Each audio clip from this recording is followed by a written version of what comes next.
All right, let's talk about something that messes with all of our heads. It's this hidden force that can push you to make some really bad decisions. We're going to get into the secret reason you might find yourself sticking with something even when your gut is screaming at you to walk away. Okay, let me ask you a question, and be honest. Have you ever been, way too deep into something to quit? You know what I mean. Maybe it's a terrible movie you're 2 hours into, or a project at work that's just a total dead end. You know you should stop, but you just can't. You've already put in so much time, so much effort, you feel like you have to see it through. Well, guess what? That feeling, it actually has a name. It's called the sunk cost fallacy. And it's basically this weird little quirk in our brains, a psychological trap, really. It's when we let what we've already spent, whether that's money, time, or even just emotional energy, completely control what we do next. And yeah, it almost always leads us down the wrong path. And look, this isn't just some made-up concept. It's a real, documented thing. It all goes back to 1985, when a couple of psychologists, Arkes and Blumer, got really curious about this. They wanted to know, why on earth do we stick with bad decisions, even when we know they're bad? And what they uncovered is what we now call the sunk cost fallacy. So, to really nail this down, they came up with this super clever and honestly really simple experiment. It's basically a little story, a dilemma about two ski trips.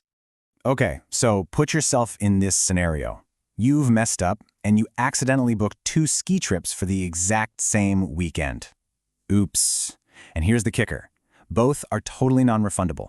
Trip number 1 is to Michigan and it costs you $100. Trip number 2 is to Wisconsin, costs you $50.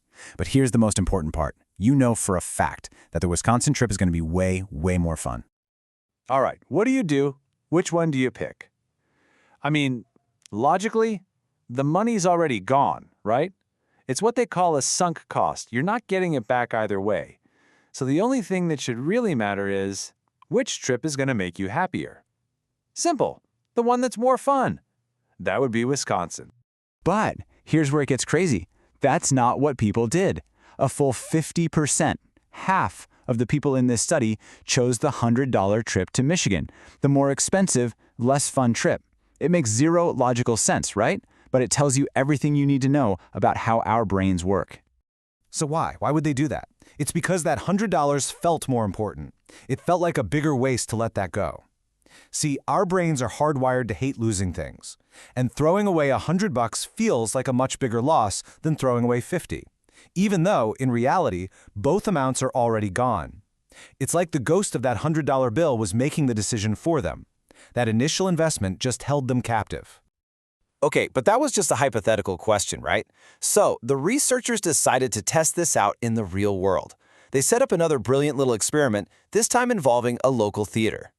Here's what they did. They started selling season tickets to people at 3 different prices. Some people paid full price. Another group got a little $2 discount, and a third group got a pretty nice $7 discount. And the results? They were crystal clear. Over the course of the whole season, the folks who paid full price went to way more plays. The more money they had put down up front, the more they felt they had to show up.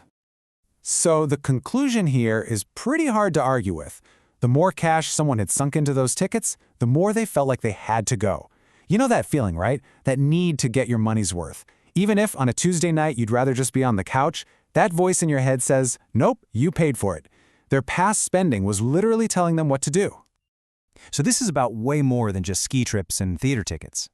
This little mental trap, this sunk cost fallacy, it is everywhere. And I'm willing to bet you've fallen for it, probably more times than you can count, without even realizing what was happening. Seriously, think about it. Ever stuck with a project at work that was just a total disaster but you'd already spent months on it? Or what about staying in a business deal that went south just because you'd invested so much capital? It even happens in our personal lives, clinging to a relationship that's not working anymore just because of all the years you've put in. Heck, it's even why we force ourselves to finish a meal we don't even like because we paid for it. Every single one of those, that's the sunk cost fallacy, plain and simple. So the big question is, how do we get out of this trap? Is there a way to escape this? Well, there is, and it's all about making a really important mental shift. It's about learning to focus on the future instead of getting stuck in the past. Okay, so here's the big takeaway. The money's spent, the time's gone, you can't get any of that back no matter what you do. It's done.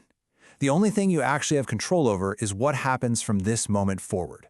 So the real skill, The real superpower here isn't just gritting your teeth and pushing through a bad situation. It's learning how to cut your losses. It's about making a choice based on what's best for the you of tomorrow, not the you of yesterday. So, I'm going to leave you with this to think about.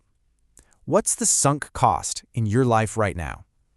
What past investment of time or money or emotion is holding you back? And more importantly, what would you do if you just let it go? Right now. Just think about it.